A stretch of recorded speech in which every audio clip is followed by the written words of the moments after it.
Biggest first day flexes in New York City right now, going to a sauna and ice plunge experience. There are literally lines outside to get into bathhouse and othership. And if you look at what's happening in Los Angeles, Sam Nazarian and Tony Robbins are opening the Estate in Century City, which is going to be a $35,000 a year membership. So if you look at a former nightclub kingpin getting into the wellness game, that tells you a lot about what's happening to our social culture and the end of this hedonistic consumption that has been around for the last 10 or 15 years. And as a former nightclub promoter, I couldn't be more thrilled about it. And I too am going long on that in Costa Rica.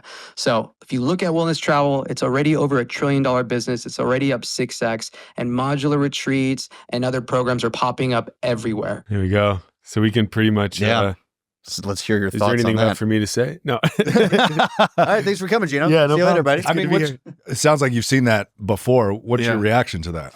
There's so many. I think that, well, as somebody who's building one, you're reminded that many other people are, and in the beginning that may have been like, that could have been like intimidating, or that could have been like, oh no, here comes the competition. I don't think so, because look at gyms. Right. They continue, more and more cool gyms continue to open, and there's always another space where if people like going to gyms, right? We love going to gyms. I love trying out new gyms, and everyone has a different home where they resonate with. It's not like, oh, there's one gym in this town. That's it for Austin. I mean, for small towns, yes, but in big metropolis cities, people resonate with whatever vibe they feel, and so some people love Lift ATX, some people love Los Campeones, some people love 24-hour fitness. So they're going to go to what they feel right, and I'm sure the Den will have its own very unique aura. Definitely. Yeah. I think, I believe this, if this would have been 5 years ago, there would have been some, first to market kind of strategy. I think it was, Bezos was like, when I was explaining Amazon, I had to explain people what the internet was, and there was a little bit of that like 5 years ago, where you don't, certainly in certain circles, this has been part of our like language or routine or ritual for a long time. In the Den's case, if you go back thousands of enough years, you'll still see, you would have seen it being done in part of culture. But in terms of like mainstream and what's right in front of us today, I think it's been really helpful that all of these have popped up. Certainly in our creative process, it has, and to figure out where and who we are for everybody. Like your analogy, like the gym. There's choices for the gym, and people kind of gravitate towards what is right for them. Yeah. And I think more space is the better, honestly. Yeah. There's no scarcity. No. And Austin's the place for it. So tell me about this place that you are creating, which I'm super excited about. Yeah. I guess the easiest way for me to explain it is kind of the long way, in terms of how I got here with it. I think that as my life has gone on, I've, been open to growth or open to change, and been somewhat, not afraid to try new things and to keep exploring. So had we been sitting here like 10 years ago, this may have been some type of performance center. Kettlebells and lifting. And, the body, incredibly important to us all. And it was always, for me, it was, really a big part of the early part of my life. And then, fast forward a few more years, and then you see the world around you aging and wherever you're at chronologically in age, and like, okay, longevity is important to me.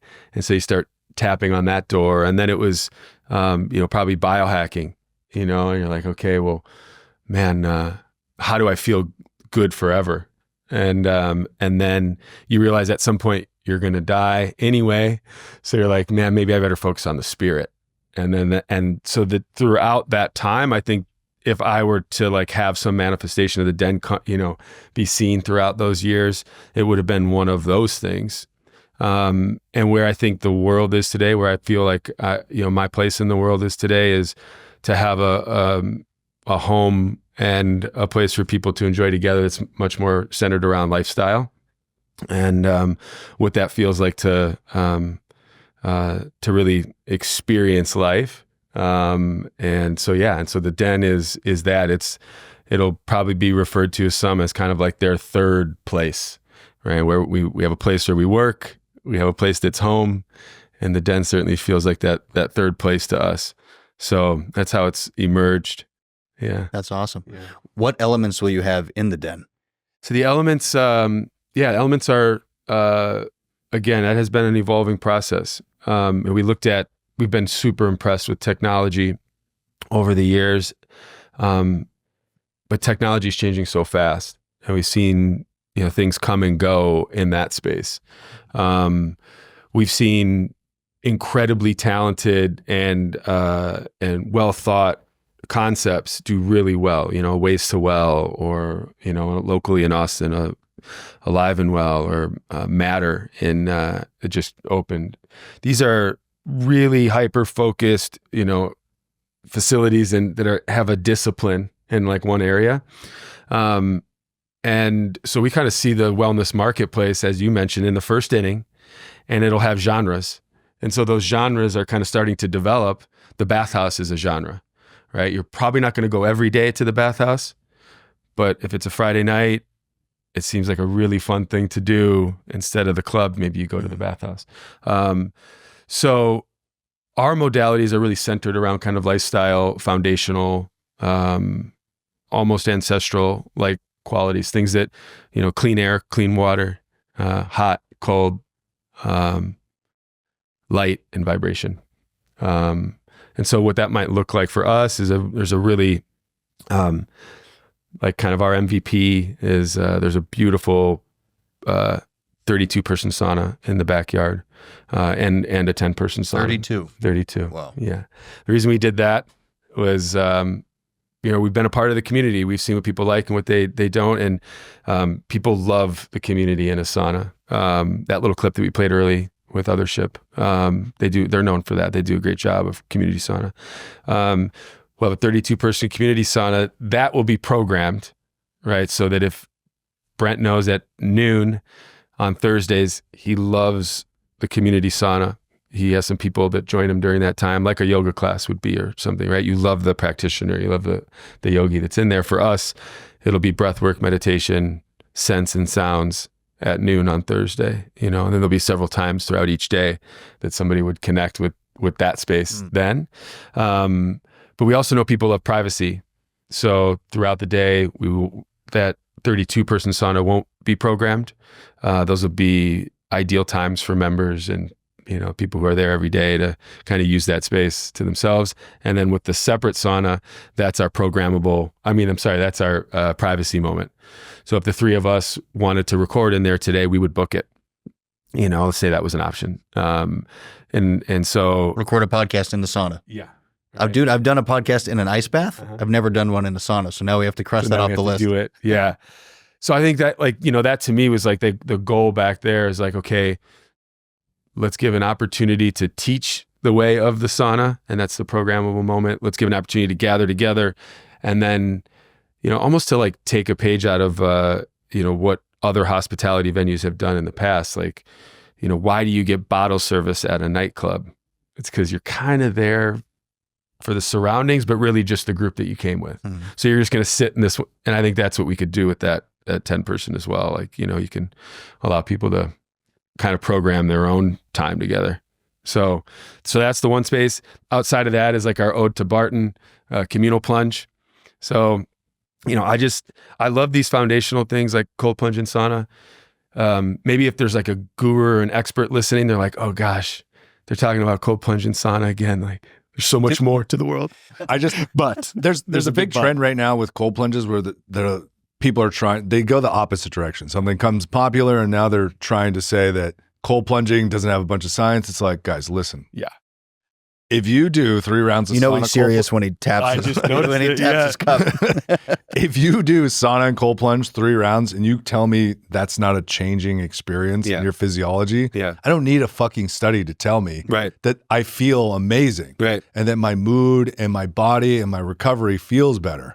Right. Also, studies are always missing gaps. Veganism was super popular and you had a ton of studies supporting that. Right. Then you have carnivore and not eating carbohydrates. It's like, guys, apply common sense. Yeah. Right. Yeah. Also, if you feel better, that means something. Yeah. right? It means something, and try it for a while. I love the concept that you can actually bring, like you can have a social time. That's cool, because places I've been, there's like a group of people that really want you to be quiet. Yeah. But you want to like in Finland, it's a super social thing. It is, yeah. It's a super social thing. Or I don't know, like Rome and all that. It was where people collaborated and met and had, ideas and sharing, and you got to meet people. And you see it right now, men and women struggle dating. Maybe girls don't want to be approached at the gym. And it's like, okay, where do I fucking meet people if I'm not drinking in Austin? Yeah. It's like, where do I go? Yep. And the missing piece in a lot of yoga places is you don't talk to anybody. Right. You show up, Right. you breathe together, you om together, you sweat together, but you don't really ever interact. Right. Right? You're not getting in the cold plunge where you're actually suffering and looking at each other and be like, oh shit, this is crazy. Yep. You have opportunities to actually have conversations. Yep. And the private's cool because it's like, dude, we can take business meetings. Someone comes to town, you're like, hey, let's go do this thing. And I have several people I know and clients that they like that privacy. So they may not do the community aspect. So I think it's hitting a bunch of different areas that is lacking just in the community in general, which is not a huge community to begin with, but there is a huge desire. And if people aren't really read up on it or don't think about it, I've taken so many people to sauna and cold plunge, they're like, oh, now I get it. Because they don't get it. They're like, cold plunge, I did it one time at a workshop and it was awful. Right? Especially women. They're like, I'll never get in cold. They're always cold. Yeah. I want to fucking be more cold. Yeah. You're like, it's a tool, right? And you also don't need to be Goggins and do 6 minutes. Right. You can just dunk in for a second. Right. And as soon as I tell them your skin and hair is going to feel amazing and get longer and thicker, they're like, sold. Yeah. That's all you have to do to convince them. That's sold immediately. Yeah. Yeah. I'm super pumped for it. Yep. It's closer to our house too. It is closer. Do you have an estimated open date? Estimated open, it would be March, April of 25. Cool. So right around the corner. Coming up Yeah. fast. Yeah, we'll start we'll start our membership or pre-membership about 60 days out. That initial group will be really important to us. We'll be members numbers 1 and 2. Dude, we're in. We'll do episode 2 of this Yeah, in there. Yeah, I think having the ability to create membership that, it's not driven by exclusivity or like just the business plan or whatever, but you're like, okay, even with the business plan in mind, you're like, what makes places resilient? And it's usually culture. And then, what contributes to culture is obviously the people. And so I think early on, if we can really have our moment with the original founding members, it'll establish, who we are for the long haul.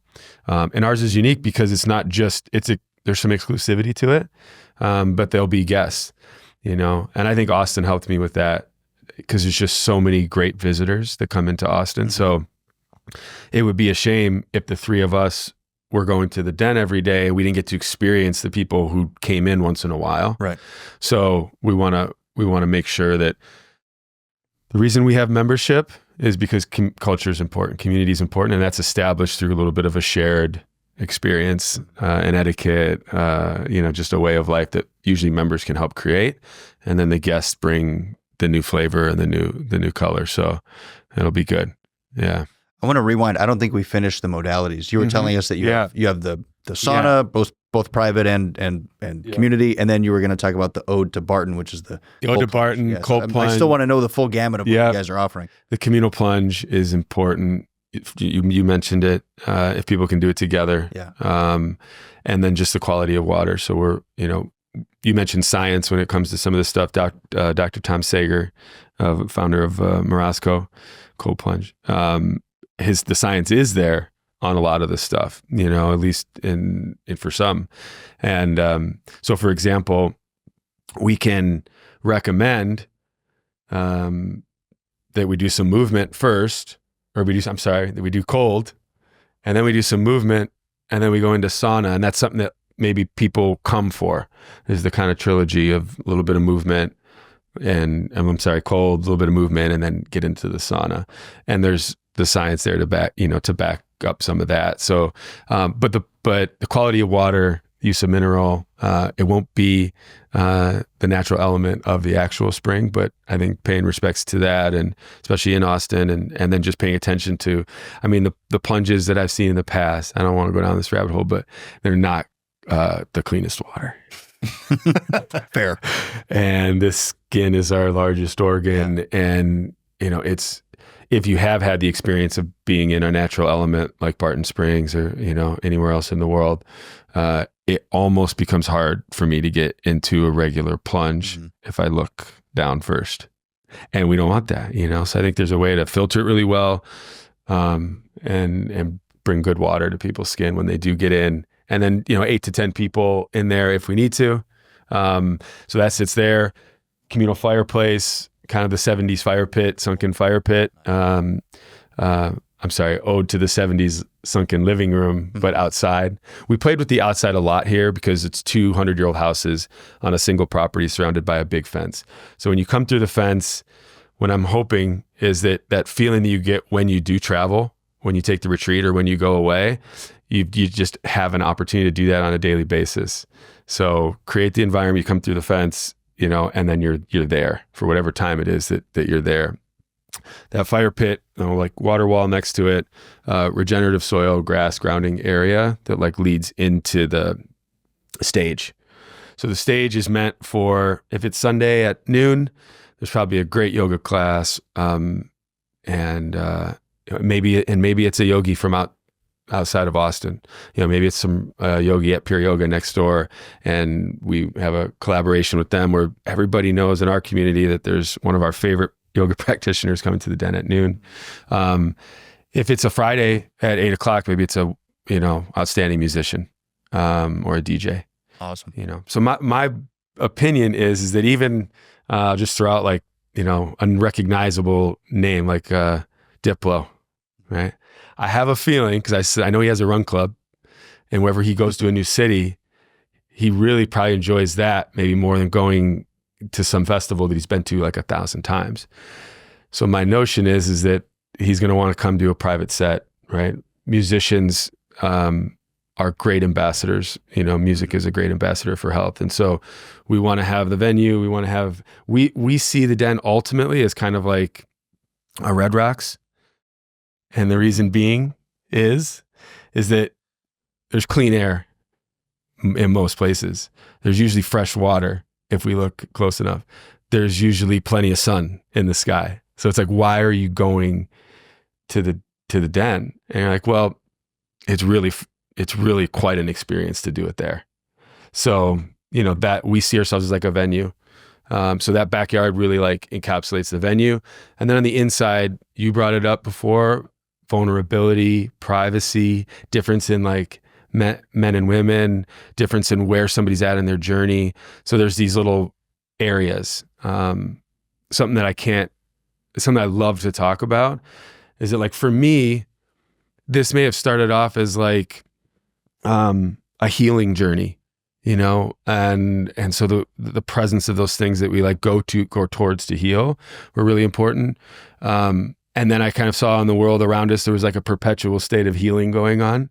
And so it's like, what is the den really? And I think we kind of moved towards like peace and joy, those feelings, like the joy being like the celebration and being with people, and peace being, places for safety and security and rest and relaxation. So the place kind of like provides opportunities for that. There's a private members lounge that will be really cool.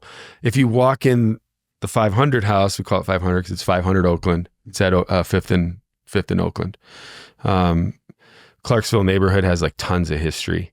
So we really we didn't mess with these houses because we wanted to keep the flavor. And there's 2 big live oaks that are prominent on the property. But you come into that 500 house and it's totally fine to be on your laptop, to be working. One thing that kind of like was hard for me was we'd go into these other spaces. I'm sure you've experienced this. Your healing space or your peaceful place, work doesn't happen there, and maybe it was frowned upon, no Wi-Fi or something, And if the space allows it, we thought it would be nice to allow for that. The integration of our life is that we can live and we can work and we can play and we can pray like in the same space. And so that's kind of like what we tried to do with the different spaces. Other modalities, just to like put a cap on it, was like red light. Any of the modalities I think that we have in mind, it's like natural, it's tied to a natural element that we could maybe use more of, or if there's an acute need. So like a bunch of days of no sun, you're in these red light rooms. We did some cool stuff with red lights where like they're, instead of the bed, we did these 3 bays, and we reached out to the, you know, we loved this bed. The bed was like almost $200,000, right? Yeah. Like, well, what's really special about the bed? I think it was a combination of modalities. So people are short on time, they can kind of stack them all in there. But when we asked like, you know, more of the scientific reasoning, they said it was the red light, and it's the quality of the red light. So we found the manufacturer of the red light, and we built out these, they're like kind of like changing rooms. Mm-hmm. So you go into the locker room, you come in, you have the robe, you go into the changing room like space, and then you can derobe, and you have the 360 light. You can move in all different directions and bend over and get it in all the right spots. And so there's 3 of those. So it's nice for members, like you might be short on time and we don't want you to wait for a bed. And so I might be able to do that with the light. So hot, cold, red light. There's some classrooms there, I think, that can be malleable. If you wanted to teach a specific movement class to a really specific group of people, like that room could be useful for you. If there's a sound healing expert who's like, I love traveling the world and performing sound, I'd like to be at the den on this day or these days. And then there's practitioner rooms. So it's really interesting. The practitioner side of things is like, I can't think of a better time in our lifetime to have access to practitioners. And in Austin, it's like as good as any city in the world, I think. And so we want to build a home for the practitioners. And so there's some really ideal rooms for that as well. But no medical, no IVs at this point. Cafe, apothecary, and retail. That's all kind of in that social house. There is a podcast studio up above that will evolve. Day one, it would be, I call it opportunistic. So it's like, you guys are there. I'm like, holy shit, the guys are there. We got to go upstairs, or somebody's in town, somebody has a visitor come in, and that visitor we can't wait to talk to. It would be nice to like not have to schedule it and to get over here or something like that. So I think it's a good time to mention that like hospitality, like elevated in this concept for us. And I heard the guy say on that little clip we played in the beginning about like the nightclub or the restaurant scene. And, I think that the appetite for that is so strong. Like if you take Friday, for example, like if you're listening to your body, you probably should just go to sleep. Yeah, you worked all week. The last thing you need to do is fill it with booze and dance for 6 hours. But like maybe we actually need it more than sleep. Yeah. You know what I mean? Like in some way, like it's that strong. So I think if that's what the den is to the community as well, is like it's Friday and it's time to be with my people. I don't want to be home alone right now. So I think hospitality, the cafe, that outside space is really going to lend itself well to that.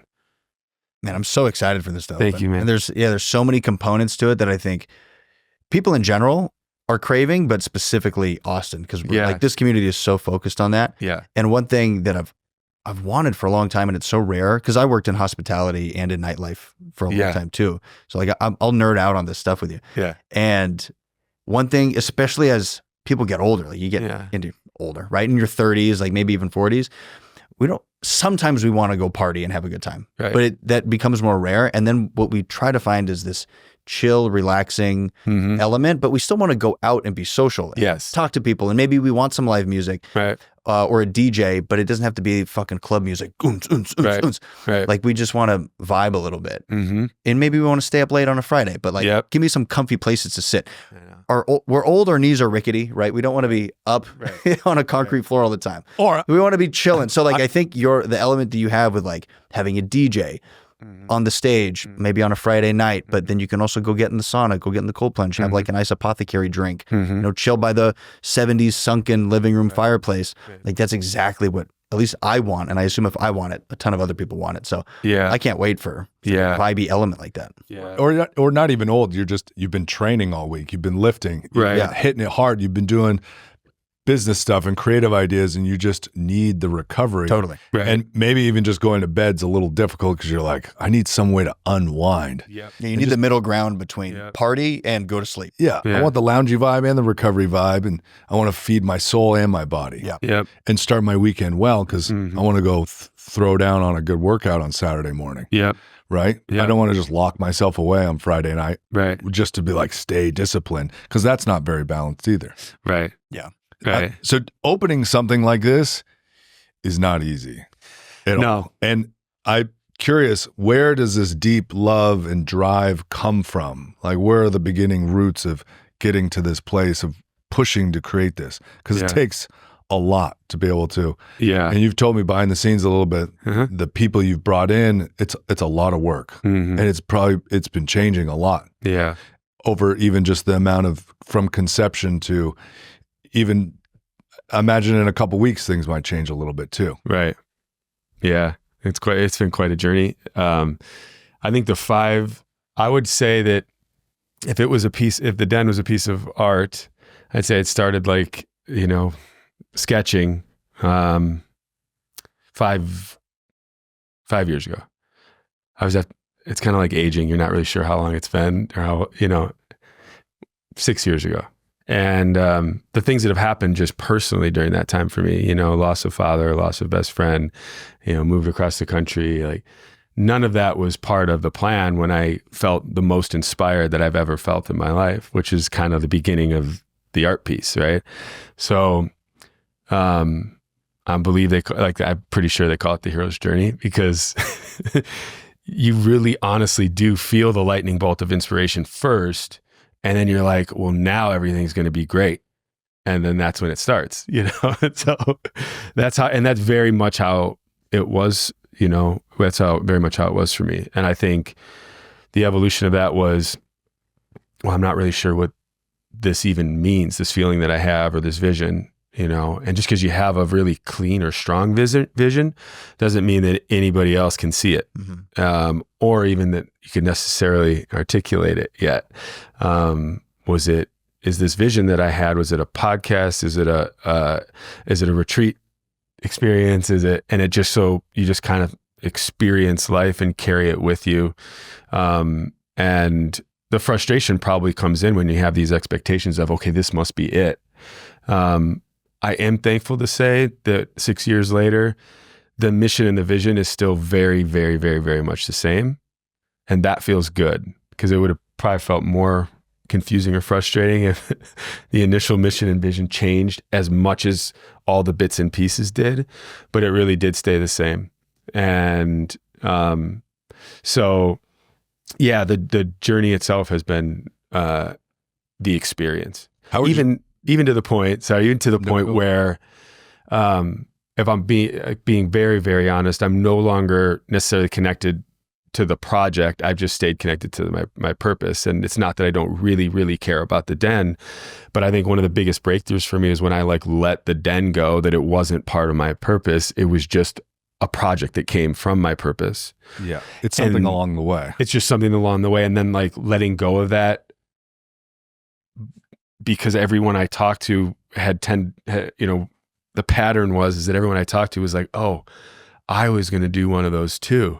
Or I was going to, because we attract, like attracts like, and the law of attraction starts to happen. And then, so I was like, okay, well, clearly this can't be mine. And I think a lot of passion projects may struggle sometimes because you're afraid to share it with others or you're afraid to let it go. And that's been a lot with, last few years for me has been that letting go, allowing it to be all of ours and everyone's. And never in a million years, I know it may sound like, and hopefully it sounds like somewhat cohesive today, but never in a million years did I think the den was I was going to say, and then we're going to have a Diplo set in the back. So just to be totally clear, I pictured myself in the middle of nowhere, in the deepest state of prayer. And then that'll be it. Now, mission and vision's the same, but then you learn along the way, you're like, well, wait a second. Austin is a huge help for that, because there's so many of us that had felt the bolt, and that were brave and not afraid of change and open to growth. And so everybody was experiencing it. Anyway, I was like, well, there's kind of these experiences everywhere, whether somebody's climbing a mountain or running 100 miles, like that's Austin, right? I mean, everywhere. People are trying new things. It's a very courageous community. So I was like, it just helped me see where the actual need was. And that it's interesting that it really just led to a social space that has all the elements to help live a healthy and happy life. So it's been a good journey to get there. I wanted to ask you, how do you feel that the loss of your father shaped your vision? I think I've heard the quote from others that, you kind of can't become who you are until that happens sometimes for men. And it's not to take away from who we were before, or that if you're lucky enough to have your old man with you until you're both a ripe old age, that you can't come into your own. But nevertheless, there's something that does happen. So whether you're 18 when that happens, whether you're 28, 38, or 78, it'll still be one of the biggest moments in your life, obviously, right? So that's what it was for me. It was interesting that, like, where I was at that time in my life, I expected, if you would have caught me a few years before it, I would have assumed, like, now that will be the worst day of my life. And it wasn't. I had, just so happened to be in the place mentally, emotionally, physically, spiritually, where I felt this like immense sense of pride in his passing, and it was a beautiful passing, and it's what happens. And it's an example for me. It was the experience of what happens when somebody passes with a large amount of faith, at peace. And so then I felt this immense sense of pride, and it was a large, yes, it was a big moment, but it didn't have this setback experience. For me, it was a kind of a blast off experience. And acceleration, it sounds like. Acceleration. Yeah. And so you're integrating this, but from that acceleration, what was the acceleration you pulled from that? Well, one was that this was one of the happiest and healthiest guys that I knew. And he pretty much did everything right by the book. And yet he still experienced an early death. He still met a disease that he couldn't conquer. So, it changed my perspective a little bit. I'm kind of going through that same experiences. My dad has Alzheimer's and lifted weights his whole life, worked out really well, took care of himself, and then just out of nowhere, starting to hit him, and he's declining, which is still kind of a blessing, because you get to see with Alzheimer's like someone's true self, and he's becoming more like a really fun 5-year-old, which is kind of a fun experience, but also sad because you can't really have conversations with him anymore. Like, you're losing those things. But I don't know if this is a similar experience, but you come to this realization, or what I'm going through in this moment is like, damn, yeah, you can do everything right, and nothing is fucking guaranteed, right? My mom, if she didn't smoke, she probably would have outlived him like 20, 30 years, and she didn't do anything healthy for herself at all. Everything you could have done not healthy, not have friends, not have purpose, not go on walk, literally everything. Genetics, crushing it, living long. Yeah. And so you get this weird, I don't know if you went through a period of time where you're like, your reality flips on you. Yeah. And you start to think of like, okay, if that all of a sudden comes from me in 5 years, 10 years, whatever, because you don't know, like, what actually matters. Did you have an experience? Yeah, that's you're in trouble when that happens. When you ask that question,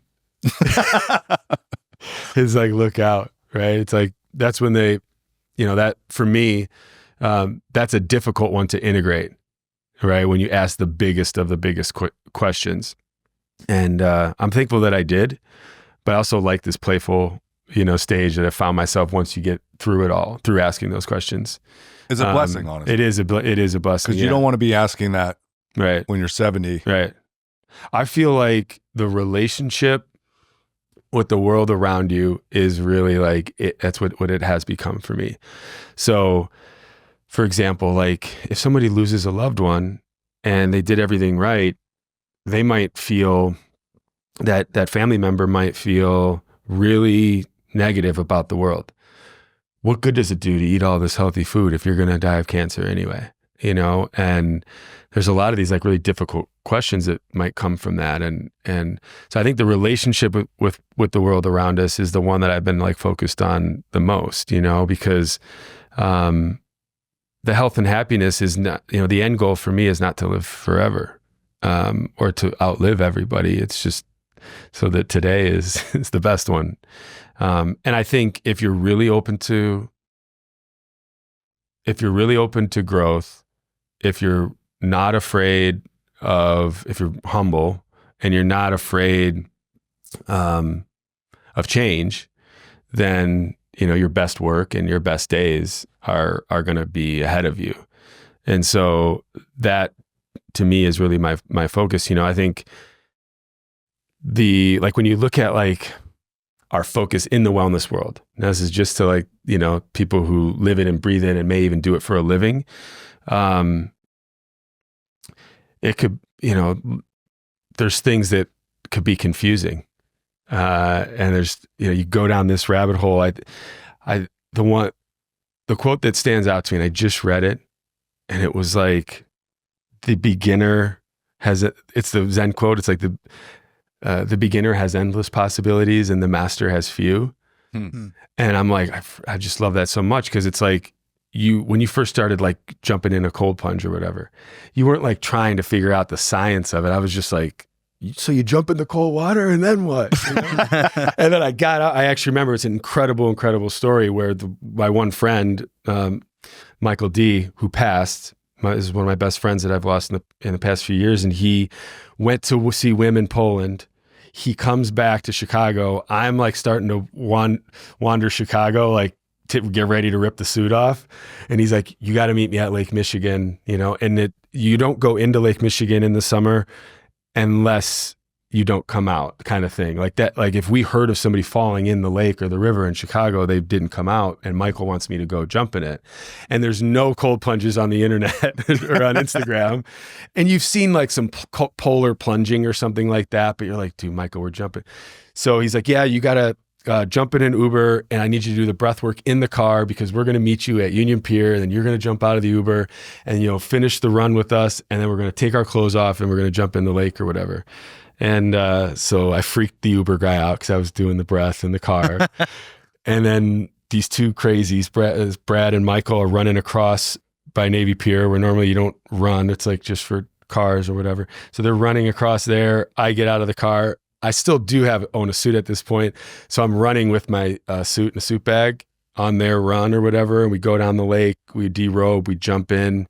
I come up out of the water and they're just yelling, breathe, motherfucker, breathe, And so I finish that, get out of the water, we put our clothes back on, we finish our run, we go back to his place. And that day in that beginner's like mind, I was on the moon for the rest of the day, and every meeting where I was probably supposed to be talking about something completely different, that's what I was talking about.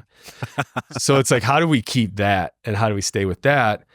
And I think that's one area where we have to be careful in the wellness industry is like somebody will be like, stop reading books. You're reading too many books. Well, books were a portal for me, and I don't know if I would have gotten here without reading them. Maybe it's time to set some down. Do more than plunge. The sauna better be at 220 or something, and there's just all these rules and regulations. And like the rebrand that's coming, I think is what we're a part of. So it's like, if you love biohacking, then biohack with the beginner's mind and try it all and love it. where I'm at is like, I don't love that word, because to hack is to insinuate that we don't possess it and we don't have access to it. But I don't want to, at the same time, I don't want to go down that rabbit hole, and anybody who's listening or anybody who listens to me in the future thinks, oh, he hates biohacking. I'm like, no. What word would you use? Bio-optimize? I'm still totally developing it. Yeah, because I really believe in this, that like everything was provided to us. Intuitively, we have everything we ever needed on the inside, so we don't actually need to hack it. Yeah. But we just, need a good relationship with it. And that's why people who may smoke and drink live forever or what is because they may have a great relationship with drinking. They might just happen to love wine. Right. And so, same thing with like, I know the blue zones are under attack a little bit for some of their principles, but like, if you wipe that out and just take the little village in Italy where people are living forever, they probably pale in comparison of some of our quote unquote best practices. Oh yeah. But they're just in the right relationship with the world and the world around them. So therefore they are happy and peaceful. Absolutely. I think there has to do with people start to develop so many negative feelings unless they're doing everything super perfect. And then it develops negativity and bad health, right? Where people in blue zones aren't thinking about anything. No. I think the blue zones are blue zones, because they don't know that they're blue zones. They're not thinking. They don't even know. It's like if you have a rigid, well, listen, if you didn't have the sauna at 220, if you didn't cold plunge and it wasn't at least below 45 degrees, and you didn't take your protein to get protein synthesis within 30 minutes of waking up, right. All these things, it's like, bro, that's too stressful. Your cortisol is spiked. You're not going to live forever if that's your goal. Right. They're not counting all their steps. Like I had counting steps, dude. I had a client the other day. She was taking all these supplements, and she's like, I just stopped, and then about a week later, my bloat went away, and I just feel better. I'm like, yeah, like even if you're following your functional medicine and naturopath, it's like the science may be these things may do all these things, but is it stressing you out to keep reordering thousands of dollars of supplements? I heard one the other day. All this? The other day, I heard somebody upset that we were telling people that if we take a walk after a meal, that it's going to, dramatically impact our lives. And their point was that you can't just take a walk. You have to walk at this rate, and the heart rate has to hit this point, and it better be for this long. And it also has to be within this time frame from when you had your last bite. Otherwise, it's not doing what you think it's doing. I would tell that person to take a walk and go that way and never come back. I couldn't believe it. That's crazy. I was like, this is what happens when people take Huberman information super literal. Seriously. They're just giving you generalized studies that can also change over time, and you integrate things, but look at it from a broader perspective. It's like move more, be less stressed, get in your body, breathe, connect, and just don't be stressed out about it. That's the thing about the blue zones. It's literally, they're all the same. They have community, which is the biggest thing. The elders integrate with the younger generations, and then they eat pretty healthy food and they move. Yeah, that's it. Like you don't need all these specifics. That book doesn't sell that. Fucking relax. Yeah, right. No, one page. No, that book didn't sell at all. The irony is so there. It's so funny. And it obviously happened as I was building the space, because like once I decided, oh my God, we could access all of these things. There's so many different levers, and we'll have a facility that has all of it. And then you have that day where you look around and you go, oh, we don't actually need this. It's provided everywhere. It's free. What one, like the core of it is connecting with people. Yes. And the vibe. Yeah. Right? Yes. And you have the sauna really and cold, and that's amazing. Yes. And you feel incredible, and you can have life-changing experiences, but it's not everything. Right. You could just stay at home and do it all by yourself. And over time, you're not getting what you can if you just hang out with a group of 20 people that are, like, maybe sharing similar experiences. Right. And I think, through your journey, I think you were on Wall Street, were you? I was in insurance. Yeah. Close. Yeah. You were heavy in business, right? Uh-huh. And through, I know you've done many ceremonies. Yep. One of the key pieces people don't understand, the healing component of ceremonies is sharing and being vulnerable and connecting with people like we used to as tribes, and we don't do that. And that that is where the healing a lot of times from those ceremonies come. the medicine definitely helps, and it opens you to connect and share more in a more raw, authentic. And that's where a lot of, I think, illness and disease and sickness comes from too. I agree. Yeah, I'm having really strong feeling just to talk about, to hear you guys talk about the community that way, because I think that is it.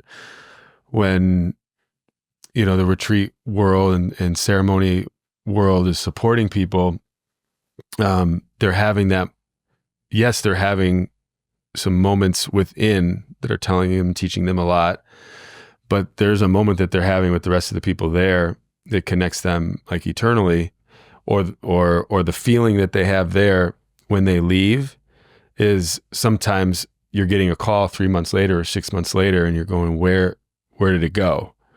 And it's not necessarily like the medicine, but what they're feeling like they let go is whatever that togetherness was when they were there with those people. And so like that would be the underlying truth behind the den, would be if we could be that for people, then we would really be doing our job. And I think that you brought up like kind of like that tribe-like thing. I think one of the benefits of having we have 2 smaller houses. It's not like 100,000 square foot Equinox, and so just by nature, there won't be, hundreds and hundreds of people there. And so I think that we can keep the community a little bit smaller, and people can feel safe and they can feel secure and they can feel, tightness of the community that way. And it'll lend itself to that pretty well. Yeah. Yeah, that's the mission. Yeah. I want to ask you something. Earlier, you mentioned like questions that you were asking yourself. Okay. And I feel like the quality of your life comes down to the quality of the questions you ask both yourself and the people around you. So as you've been building this, and especially with like the loss of your father and the loss of your friend, what questions have you found yourself asking, maybe repetitively, that have sort of put you on any of these particular paths? That's a really good question. So I think there was probably moments where the questions were predominant. I can tell you at one point there was a question that I had asked. I feel like I grew up around a lot of love, wonderful, like an incredible mom and wonderful father. I was so close with my sister. It was just 4 of us. And then outside of that, there were aunts and uncles and cousins and my, grandparents that I was close to. And then went to grew up in a loving home, and my parents had a great relationship. And then I was like, had a pretty good school, and then I had good friends, and then, had like experiences in life. And then my question I asked at that point was like, why is my life like this? It like feels really good. Mm-hmm. Again, at that time, it was just youth. I didn't put 2 and 2 together yet, that several people had made several really good decisions, and it led to like somewhat of a harmonious like family environment or upbringing for me. Mm-hmm. There was really no magic behind it. There wasn't like an inheritance. There wasn't like for my particular situation. Like there was people saying the prayers at night and, living a pretty good life and loving each other. And, but I asked some really big questions at that moment. I was asking why, and I didn't understand why. A little bit of self-destruction happened after that to some extent, so that I could like see where it was, like try to feel like where the other side of that was, and so it really wasn't until I went ahead and like muddied the water a little bit to, I think, gave me a little bit more perspective. Mm-hmm. So that's really interesting. I think. How did you muddy the water? Muddy the water. I think it was like, oh boy, like you don't have much of a trauma story here. You better create it, Self-fulfilling prophecy. Create your own trauma. Maybe. Things are going too good. Let's fuck them up. Yeah. Let's look it up. I know how that goes. Little self-sabotage. That's Brent's favorite pastime. Which is interesting because like if the whole reason that we're here is so that we can like experience it, because if everything outside of this all kind of lives as one, it would make sense that we would come here. And if I was living like almost too balanced, too harmonious of a surroundings, and maybe I did search for that a little bit just to wake things up. And I did wake them up. Totally unnecessary. Everything was completely fine. Everything's going really well. Maybe I should light a match and burn it all the fuck down. The other thing is for me, I will say it wasn't just like creating nonsense for myself. I did get blessed with like many other things, like starting a family really young, having kids really young. Like if somebody's like really in need of like a massive amounts of like DMT experiences or something like that, I'd be like, well, I kind of didn't have to because I saw 4 kids come from me, or like that was a pretty big, DMT like experience or whatever. So 16. So I have a sophomore and a freshman, 2 girls. You were 16 when you had your first kid? No. I was 26. Oh, okay. Which in this day and age, like most of my friends in Austin are still single and don't have kids, and so it's like that did feel like I was 16. Totally. I remember telling my mom and dad they were having a baby. My wife and I were having a baby, and we were shocked they weren't like floored. They're like, "You're an adult. You're an adult." You're like, I don't feel like what I'm doing, And Me, an adult? That was kind of funny. And so it was really interesting that I think at a time where obviously we were always all growing, and my kids got to see me grow through all of that. And so like if you're like an awesome entertainer, like a musician or something like that, like your chaos, it could kind of be like your character, and you could be even loved for it. Whereas I kind of was always in this like, I needed to keep the head on my shoulders, and so it was always kind of interesting how I explored, because I had to explore kind of like carefully. I was like, oh, I'm going to, I can go to the ceremony, but I only have 2 nights. And on Sunday, we have a pageant at school. You know what I mean? So it was like, there was no like 20 day, there was no 2-year journey. Like everything kind of had to happen for me. Like, and I think that the creativity of like how I found like these beautiful moments maybe helped me, in a certain way, put something together that relates to others. So, for example, I might have like 7 minutes of breath in the morning or prayer, maybe 7 or 8 minutes like at some point in the afternoon and right before I go to sleep. But those could be like the only 21 minutes I had to myself all day. So I don't have really a lot of alone time. And so it would make sense that I would kind of create this place. Yeah. Creating what you crave. I'm sure this is a super loaded question, so answer it however you want. But how has having kids changed your outlook on life and the way you operate in business or just day to day? I think, I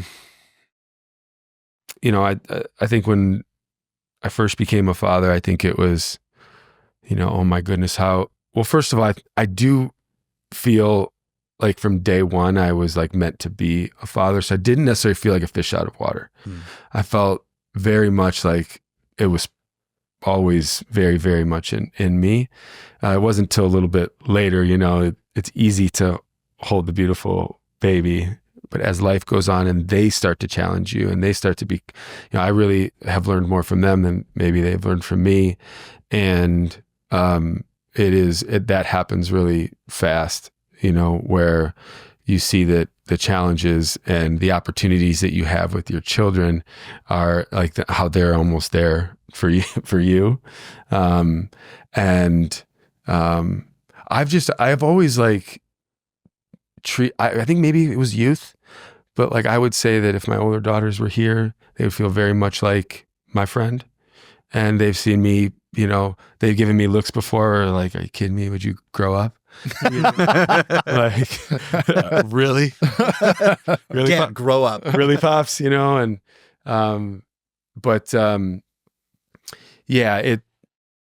I don't know. I couldn't necessarily point to see how it really changed me because it just felt so integrated with my life. And I didn't necessarily, thankfully, I didn't necessarily separate them from my life. So, my daughter Sienna's been in ceremony with me before, right? It wasn't like, there's, these two separate worlds. They're very much a part of what I'm building. They're very much a part of my growth. So yeah, it's definitely just helped in my relationships though, outside of home. The love that you feel for your children does spill over into the love you have for friends and for family. It's a love that you can't feel perhaps unless you felt that type of love. And so that's helped. Do you think having kids was part of the reason you shifted out of like insurance and corporate world and more into, I guess, I don't know if you were always an entrepreneur, but more into like the wellness space and building something? I think, no, I think that was maybe more my personal journey. Okay. I think it took me the kids may have been why I chose something other than this, because it was a good idea. I better provide. Mm-hmm. And so I can't it's not true. You can, but I felt like at the time I better go do this to protect them and to care for them. Better do what? Insurance. Okay. Was that really what I wanted to do? Right. But you're like, that makes money. I got to do that. Yeah. Sure. I'm like I'm sure my grandpa didn't want to walk his mail route. What did you do before insurance? Maybe he did. So it was really, for me, it was a sports upbringing. Okay. I went and played college and I played football in college and just assumed that was my path. Mm-hmm. And then started a family pretty early and, was just kind of like, let's provide first. Let's get the adult job, do the adult responsible thing. Yeah. I don't think anyone told me I had to do that. It was just kind of how I felt. Sure. And, the masculine urge to go produce. Yeah. The urge to do this, I think, just came from like not listening to myself, seeing where like frustration came in, when I had regret. I didn't say it when you asked the question, but I think I went from asking questions to just listening. And the listening has been like my favorite new toy. It's pretty wild. Crazy what happens when you shut up. It's so great. And the listening, or like it might just be a whisper, or sometimes it can be a scream. Mm-hmm. And I think, when it did elevate to a scream, those were some of the moments that I think you and I have talked about. Those are some of the moments that people are like, the lever that you can pull to get it to yell out is like why somebody might go into a journey, a psychedelic journey. It's why they take a medicine. It might be why they climb Everest, because they like realize it in those moments. It gets so loud. So yeah. Yeah, it's hard. Sometimes it's really hard to tell what is just fear or random thoughts or input from watching too much TikTok. Yes. You have no idea. No idea. And that's why ceremony can be really good. I've always said, like, for me personally, trying to do one a year, almost as if it's like, it's a ritual. It's a part of my culture in a way of what's bullshit, what's real, because things become very clear. It's like the murky water becomes crystal clear, and you're like, oh, that, and that matter. Yeah. And now I'm back on course, where before you may have had those things that you were following plus 30 other things. Mm-hmm. So you can get divergent. You start to go too many different ways. Yep. And it just clears things back up again. Yeah. Yeah. Yeah. I think it took me a while too to realize that it's a good idea after it gets really exciting and really clear to let that sit for a long time. Yeah. It's like, I don't really think I know that the Buddha struggled when he came back from the tree. Jesus came back when he finished being in the woods with John the Baptist. Like, these moments weren't easy, but like they did all come back. And I think that's one thing that I've seen within just the, people that I'm close to or I've talked to that are experiencing growth, is that we kind of just want to stay in the elevated mode sometimes. It's why somebody would, kind of keep going back to the, to cannabis, or why somebody would keep going back to a psychedelic experience, because it's just like, that feels so much better. And so you kind of get caught in that loop, right? It's like even the cold tub, like maybe don't cold tub for a week. Whatever it is, I think integration comes from like just letting you feel it for a while. And really, if it does get clear, don't give it another input. Yeah. And I know I've done that at times. Yeah. What's the saying? If the phone, if you answer the phone, it stops ringing. Something like that. Yeah.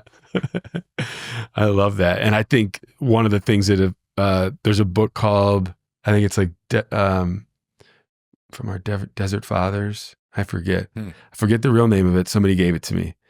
And in the book, it's basically a real story of this time when most of the like texts and things were buried.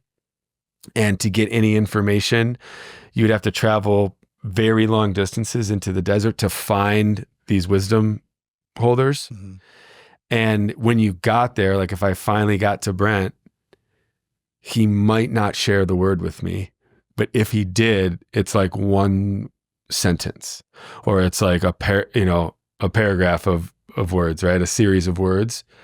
And then they would meditate on that for like 5 years, mm-hmm. And I'm like, versus today where it's like overload. You get a million words and you have no time to meditate on it. No time to meditate on it.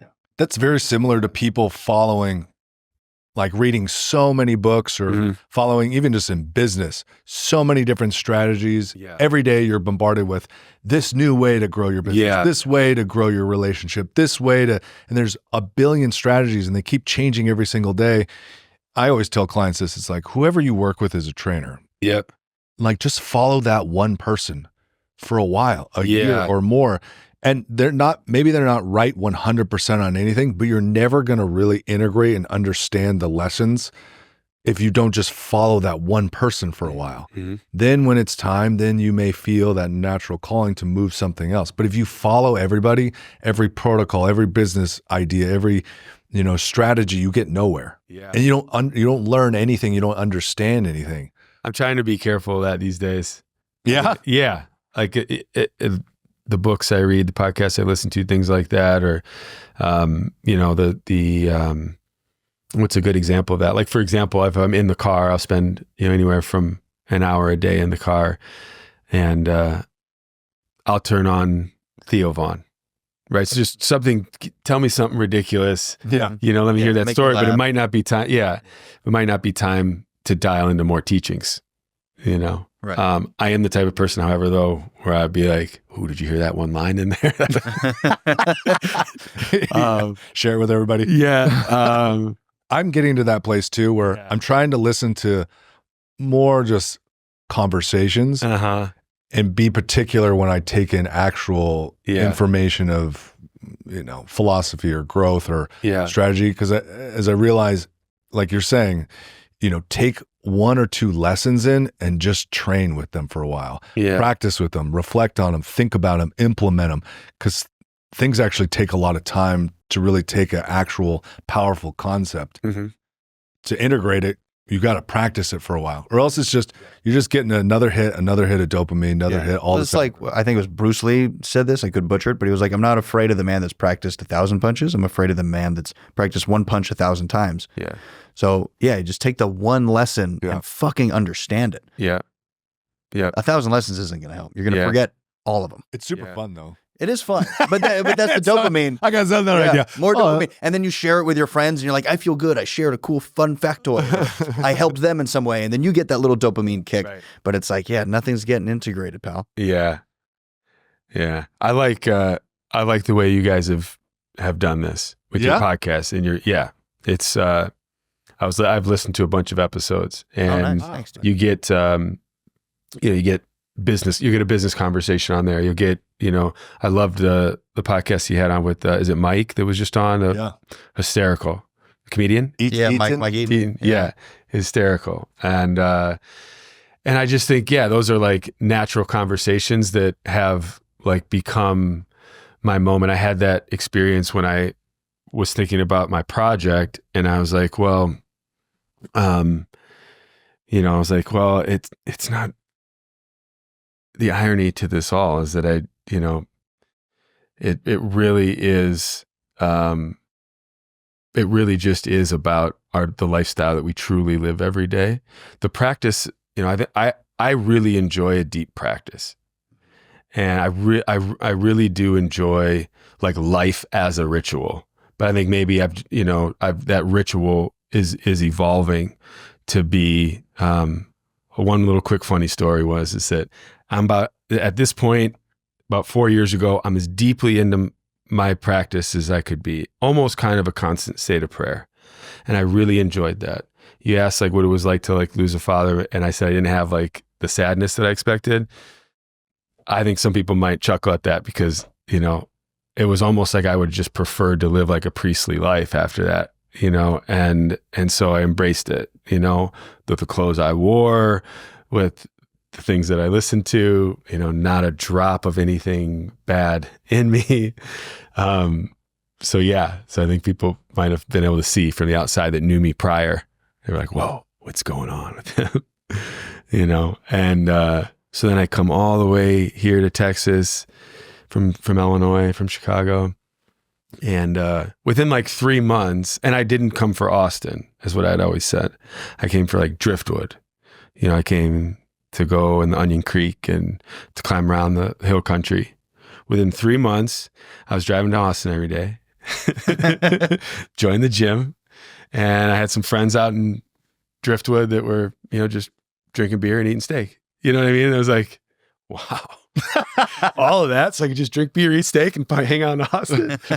And those are the important moments too, because that helped, it was like, that felt as good as feeling so elevated and feeling the expansiveness of it all, right? It was also just to feel so grounded and to feel so at home and so comfortable. So yeah, that happened too.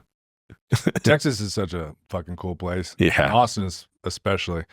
I always rave about Austin, but you have people like you that I think you just can't run into every city there's amazing people, but something about Austin really brings creative, authentic people who want to be here and are not afraid to try things and want to do business or things, but they want to live life. And I think you have that feeling where people may be doing a lot of creative stuff, but they want to live life. And it's a cool meeting. It reminds me of going to a really dope festival. Yeah.